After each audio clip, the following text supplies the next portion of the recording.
All right, I'm here with my man, Glen Big Baby Davis. How you doing, man? I'm doing good, man. I'm doing good. It's great to see you, man. I'm used to seeing you on the court. I know. Obviously, it's been a while. Now, we homeboys. People don't know. Yeah. You from Baton Rouge, Louisiana. You know that's where I'm from. Broussard's run out Louisiana. That's what I tell people. That's what I tell people. But are you still living down there? No, I'm out here in L.A. So you living in L.A. I'm now? in L.A. Okay. Yeah. All right, yeah. cool. It's good weather out here in L.A. How often do you get back? I try to go back as much as I can. Okay. You know, my foundation's based out of there. Okay. And we just try to get back to the community and keep it going. Yeah. Well, look.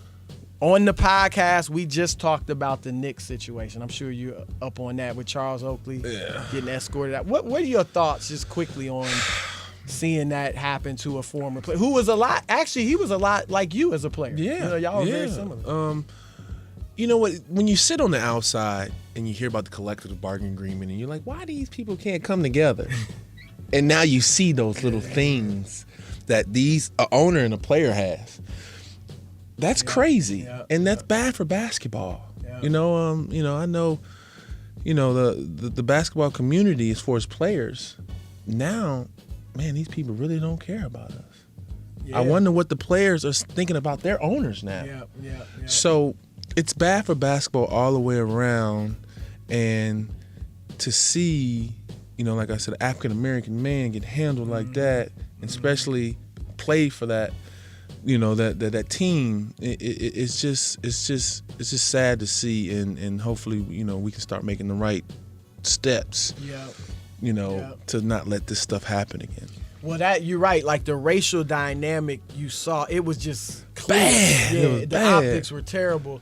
And I've talked to players. I don't know if you've ever been in the collective bargaining agreement meetings where they got the executive committee, and they've said like. It really stands out because you got the white owner, all white owners on one side, and then you have mostly black players on the other, and it's just so obvious the dynamic there that even that can be a little uncomfortable. I've been told by players. It can, it really can. When you walk in and the guy that you're out there sacrificing your body for does not like you or doesn't have a respect for you, that bothers me. Yep. It bothers me to walk in a gym like that and knowing that the owner of this gym feels a certain type of way about me. Yeah.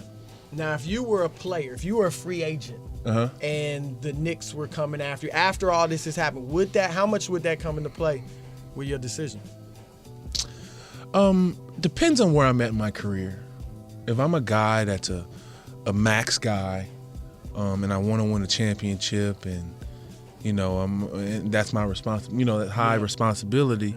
No, you wouldn't go. Because you could go anywhere. Yeah, you could go different and the places. chemistry and the culture around there is not a championship culture. Yeah. I don't want to be there. But if I'm a guy looking for a check and I need the money, and New York City is a great platform. Guys like There's guys like that everywhere, you know what I mean? As far as just meaning playing different levels of playing and, what they would do. So It hurt me to see Sunday. I don't know if you saw Sunday's game, because I love these guys and I covered them, Larry Johnson and Latrell Sprewell, to kind of be sitting with Dolan. And Sprewell hasn't been back to Garden in like 14 years. And Dolan they didn't probably have paid that man. Yeah, exactly. Dolan probably paid him to be there. Man, come sit down by me for a couple seconds. I did something messed up to your homeboy. Just help me out, But that was a bad look too. Yeah. You know what I mean? I try to stay away from that. I would have been like, nah, maybe next year I'll come to a game I'll come or holler at something. you next year. Let this die down. Yeah. Yeah, but it is what it is, and hopefully we can, like I say, make the right steps for this not to happen. Now, Oakley was, when he played, he was probably viewed as the toughest guy. You heard Oakley stories? Listen, I had a chance to play against Oakley because me and Jordan talking back. I was at Jordan's camp. Okay, so you in high school? I'm college. Okay. I'm a what you call a chaperone or something like that, a counselor or whatever. Oh, counselor at his camp. And so we're playing, and I'm talking smack. So you playing against Jordan? Jordan and Oakley. We playing against Alonzo Mourning. It was like about 4 or 5 pros, 6 pros, and we were playing against them, the campers. Okay. I mean the counselors, and I was talking smack, and then next thing you know, Joe's like, I got somebody for you. And then he shows up, and then I'm killing. I'm talking about Lonzo can't stop me. Nobody can. I'm in college. I'm talking smack. The next thing you know, I get fouled hard. Boom, over the head. And he looked at me. I looked at him. I said, you're going to have to hit me harder than that, Oakley. And then from that on, Jordan started smiling. And then, you know, we built a relationship, me and Jordan and Oakley. And it was fun. They liked you once you showed that toughness. Yeah, I was like, hold up. Like, you got to hit me harder. You got to hit me harder, Oakley. Well, you got that football head, right? Yeah, I played football. Can't get hurt. Yeah. Now, you also, I know you slammed Shaq. Yeah, you were 15. I did. That's crazy, right? How does that happen, man? 15 years old? That's crazy. At 15, man, I was literally, I was such a big fan of Shaq, by the way, growing up. You know, him playing at LSU. And I had a chance to meet Dale Brown because, you know, I'm starting to be this athlete in the city and there, you know, who, you know. So he's like, it was the time Shaq was getting his jersey retired at LSU. Okay. And he was like, hey, I want you to meet somebody. So you knew Shaq? I didn't know him. Oh, Dale wanted you. Dale said wanted that me to to Shaq. meet. And I was like, you know, won't you meet somebody? He was like, all right, cool. I went to the game, and I'm like, oh my God, Shaq. He wanted me to meet Shaq. And so, you know, we built a little relationship from there. And then from then, he came back another summer. And literally, when I tell you, I followed him. I wanted to get an autograph. And I just followed him all the way to Mr. Mallett's house, his advisor. And we eating spaghetti, and he's laughing. He's like, let's go outside. Come on, let's go. I'm like, where is he taking me? He's like, come on, let's wrestle. And I'm like, what? I'm like, Shaq, what? And so, you know, I'm wrestling the guy. Next you know, I boom, got him on the ground, and then I'm pinning him. And then I was just like, dang, that's crazy. Mr. Mallet was like, get up, boy. You know you worth all that money, you ain't supposed to pin Shaq. Yeah. How did he respond? He didn't know I was that heavy. I'm thick. So you were weighing what at that time? You 6'7", right? You were 6'7"? Yeah, I was about 6'6". Okay. I was big, man. I was about probably like 360, 370. 360? What'd you play at? I played at like 315. Wow. Oh, so you was a lot bigger though. Wow. Big, huge. So you were much bigger than him weight-wise. Yeah. How strong was he? He was strong. He was strong, but at the same time, it was like I was strong too. So he didn't want to, you know what I'm saying? I bet it shocked him though. It shocked him. It shocked him for sure. For sure it did. He's like, man, I'm just playing with you, bro. So who was the strongest guy you guarded in the league? Wow, man, the strongest guy. I would have to say Dwight Howard is strong. Really? I remember when he elbowed you on accident, he knocked you me out, bro. I don't remember. Like I was just like that 10 seconds when I was trying to get up. I don't remember that part. Yeah, I watched it. I mean, you were stumbling. It looked like a boxer that got knocked out. Yeah. Trying to hang on. Yeah. Like my legs, I was running, but I was running sideways. Do you guys, when you played, and maybe even now, did you know, like Oakley had a reputation? Mm-hmm. Who, when you played, had that reputation as, man, you don't want to mess with him? Or maybe it was you. No, you know what? Because some guy tried to mess with me, and then I had to prove him wrong. You know what I mean? But, you know, I would have to say, like, guys like Reggie Evans, like you know what I mean? You wouldn't, like, because he'll hit you with one of them. You know what I mean? You're like, so you got to stay away from guys like that. Reggie Evans, like, wild. I try to stay away from Carmelo. He's wild. Really? He's wild. Just as far as like, he might flail. Elbow, watch out. Like, I try to stay away from him. You know, there's not too many really, you know. It's not like it used to be, right? Yeah. Now in enforcers and stuff. Everybody's shooting threes now. Well, that's a good. You only 31. I know. I could go play. That's what I'm saying. Why aren't you playing? You retired basically 2 years ago? No, I didn't retire yet. But I broke my 5th metatarsal. And they went back in. They had to do a bone graft. That happened in Orlando. Okay. And so rehab, and then I get over to the Clippers, play there for a year, then come back, and then I end up breaking my ankle. I didn't know my ankle was broken until after we played the Spurs game 7. I didn't know, and then we lost to Houston the next round. I didn't know my ankle was broken to that September. So you, because the Clippers just let me go. Yeah, They so didn't you say, have hey, we doctors. need an MRI to go see the ligaments. And so when they seen they just did an X-ray. They didn't see no break. When they did the MRI, they seen torn ligaments and a fracture.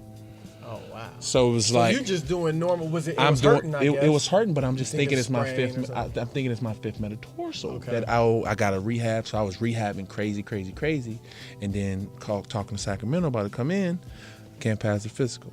Wow. And so just not getting that information early enough has prolonged this journey. Yeah. You know what I mean? Has prolonged it to get back, but whatever. Is that the goal? You still want to? I still want to play in? because at the end of the day, I want to leave my legacy, and that's not my legacy. I'm a better player than that. You know what I mean? You had a nice. I mean, it's not a bad run though. Yeah, but at the same time, there's so much more You can do. and I can't live with myself if I don't let the world at least try it again. Okay. Now I know you kite with Doc. What is he? Is there any chance there? I'm cool or off Doc, man. I don't like what he's doing right now. I don't like his organization, what he's doing, his teams, and we had something in 2008, and that was it. You know what I mean? That's what that is. You know what I mean? So far, like I didn't like how the way he handled me on my exit.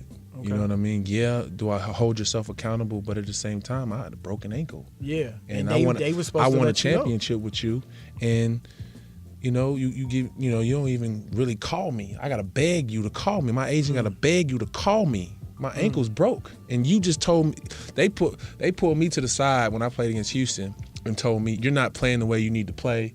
You're not doing this. My ankle was broke. Wow. My ankle was broke, and they shooting me up every day to play. My ankle. They didn't know. Did they know at that time that the ankle was broken? The X-ray said no. No, the X-ray didn't say. The X-ray, but they only did the X-ray. They didn't do an MRI. Yeah, that's malpractice to some degree. Yeah, they just did an X-ray. They didn't do an MRI. And they were just like, "Oh, can you run? Can you play?" The next day, they had me working out. Like after I broke my ankle, they had me trying to play Game 7. It was crazy. I'm not feeling that. When you win a championship with somebody, you don't treat nobody like that, no matter if it's a business or not, because it's bigger than basketball between us, Doc.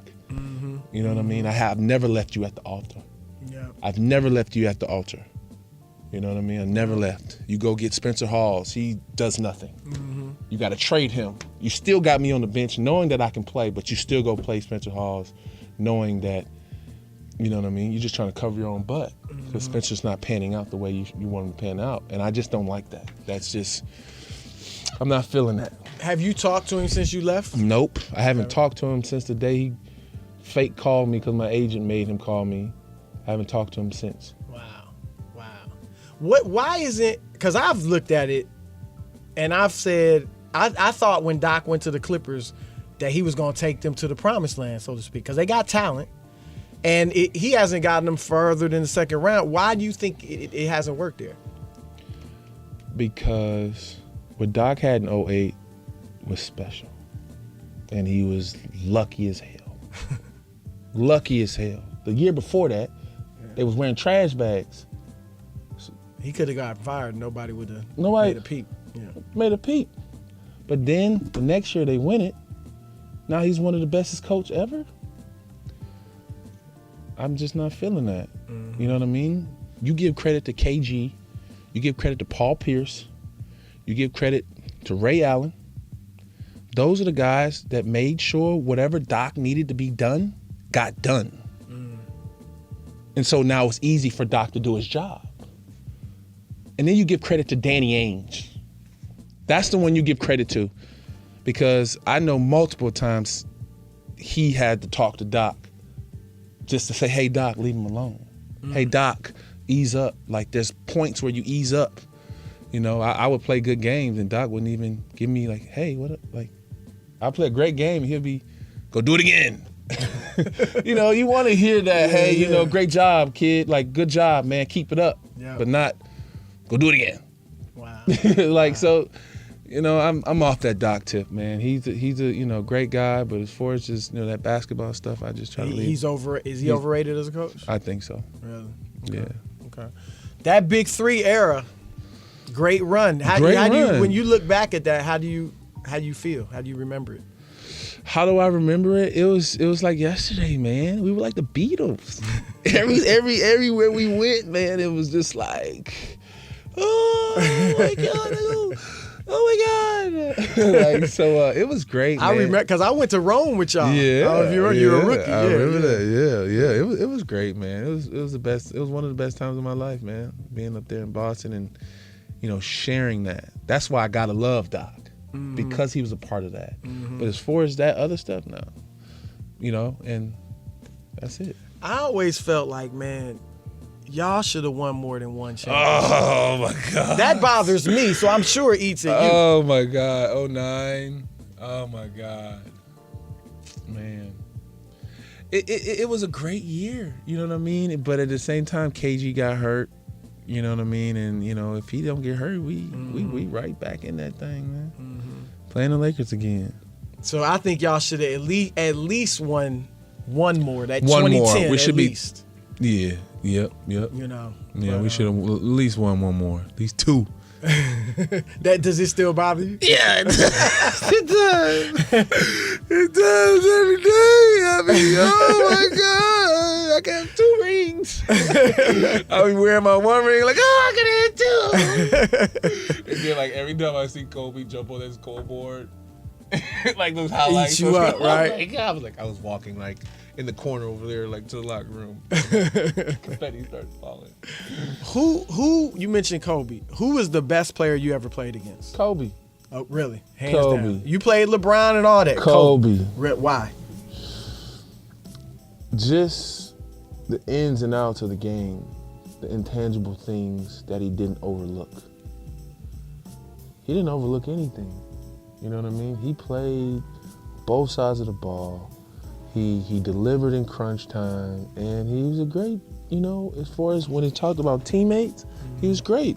You know what I mean? So I admire him. And then he's one of the only stars that was like, what's up, big baby? That was pretty cool. Like, for Kobe to be like, to know me, I was just like, oh man, what's up, Kobe? Like, you know what I'm saying? Like, he's the only one I got kind of like starstruck, like in the game. And Tim Duncan, because Tim was so cool to talk to during the game. Oh, during the game? During the game, So what's he saying? What y'all talking about during the game? Tim? Yeah. Nothing, how's your day? Just It's like, say what's up, big baby? Playing great. He'll say that to you, playing great. Now, do you ever think they just softening you up? Nah, I think Tim really means it. I think Tim really means it. I love talking to Tim. Kobe was just cool. It just shocked me because he was like, what's up, big baby? What's going on, man? Like, on the court. On the court, okay. yeah. So it's not all trash talk. Nah. I don't trash talk. I only trash talk to Chris Humphries. That's the only one I didn't like. So you instigated it, or did he talk? No, he talks. Really? Yeah, he's like, yeah, you didn't have block shot. Yeah, you suck. Yeah, I'm like, that's how he talks. Like literally, yeah. I thought you had to be at a certain level of player to talk trash. Is he good enough to talk trash? Everybody talks trash. You know what I mean? From the 15 players to the one, you know, but. He was the one that got on my skin. Okay. Like, I don't like you. You know, like, get away from me. So who was the best trash talker in the league? Best trash talker means he talks trash, but also like still can back it up. Can bag it up. Paul Pierce. Really? Whew. Don't let him start talking trash. We was in Dallas one time and they going back and forth and you know, KG's out, and I'm like, you know, I'm starting. Somebody, I think it was Dirk, said something to Paul, and Paul was like, "What?" He's like, "Give me the ball." He scored 12. He scored 12 point like shots straight. 12 straight shots. Straight. I'm talking about give it again. Oh. And I'm talking about just talking like reckless and like, oh, you'd have thought after the game they were gonna like at Dirk. Yeah, wow, it was crazy. Wow. It was crazy. Did he talk trash to y'all in practice? Oh my God, yes. Him and Tony Allen. Oh my gosh, that's what practice was so good. I was so happy for practice because I'm like, we about to get it on, we about to man. Yeah, it was fun. So Yeah, they talked a lot of trash, him and Tony. Now, one of the scenes everybody remembers from the Big Three was when y'all playing a game and you're in a timeout and KG's yelling at you. Yeah. And you leave the huddle and you're crying. I'm upset. Now, obviously, you could have probably broken him in half. Yeah. Why didn't you, and why did you respond the way you did? At that point, when you go second round and you don't know if you're going to get cut, but then you end up playing and you get in trouble because of somebody else. Oh, that's what happened. That's what happened. So I got in trouble for somebody else. Leon Poe missed an assignment, and then we blew a lead against Portland. And so Doc, who's taking everybody out. Okay. I'm a rookie. I don't know when I'm going to get back. Don't take me out for him. Yeah. I'm mad. I'm upset. I'm crying. Like I'm about to hurt something. Yeah. And KG, he kept it real. And it wasn't like he was talking to me. He was talking to everybody. You know, he kept it real. And I just went to the end of the bench and I was feeling what he said. It got to me. And, you know, I let it, you know, out, you know, through my, you know what I'm saying? I let so it was out. One of those crying. You know how sometimes some people, when they get in a fight, they cry. Yeah. Like you real angry. So Leon, it was what more you of that. doing? Yeah. What you doing? You getting us out the game. What like, don't you want to play? I want to play. Yeah, I got to eat, right? We're trying to make money. So that's what that situation. Like, I'm undefeated in fights, so if I'm crying, you better move around. Were you as good in football as basketball? I know you were All-American. I was All-American in both, and I didn't even play my senior year. So why did you pick basketball over football? Because they said I couldn't do it.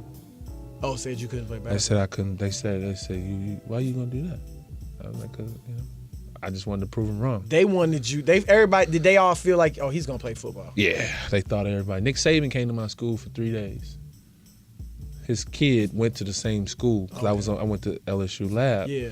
And he's trying to convince me, saying, "Man, you gonna be a millionaire. You can be anything you want to be in this football stuff. I'll let you play whatever you want to play. But when it doesn't work out, you got to play my position." And that's what he was telling me for 3 days straight. Like I quit. I didn't play my senior year. So when he came, you had already quit. He was trying to convince you to keep playing. The school said, "Hey, you need to convince him to play," because you know. So you said you undefeated in fights. Undefeated, other than Dwight Howard hitting me in my chin. Other than that, that's the only. Did you ever get in any basketball fights, like practice or anything? Oh yeah. Yeah, I had a fight with Leon Poe, and a fight with Eddie House. Eddie House? What Eddie House saying to you? He actually messed with you? It was on accident. He didn't mean to do that. I know he didn't mean to do that. How'd the Leon Poe fight go? You undefeated. I'm undefeated. I'm undefeated, man. You know, that really, that was quick. Punches or wrestling or whatever? Yeah. Mush, push, punch. It's over with. One punch? That's all I want. You know, that's only need one. And put him to sleep. That's over with. Well, you know who else is undefeated? Floyd Mayweather. Yeah. And I imagine you follow boxing. I am a big, huge fan of boxing and a bigger, huger fan of UFC. Okay. I've been trained in mixed martial arts for like 7 years now. Really?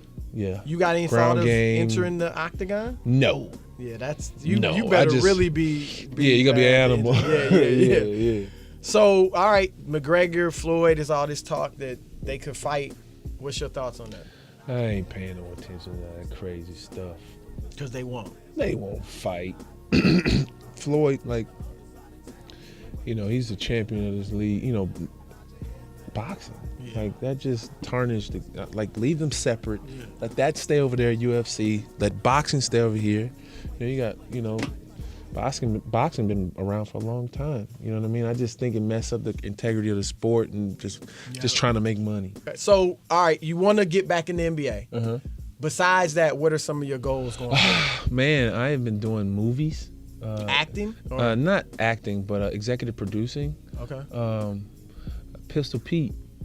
I've been looking in the Pistol Pete movie. Great movie. Great man, movie. For real. So there's a script that you're it's already in the works. It's coming out. Well, it will be. It will. Great. LSU, that's your guy. That'll be a great story. That'll be good. And a vegan, I read. No, was that just at one point? Like, you tried. I tried it. You know, you don't look like a vegan. You know we from. Boy, yeah, that's right, Louisiana. Vegan boy. Yeah, too much beignet and gumbo down there, right?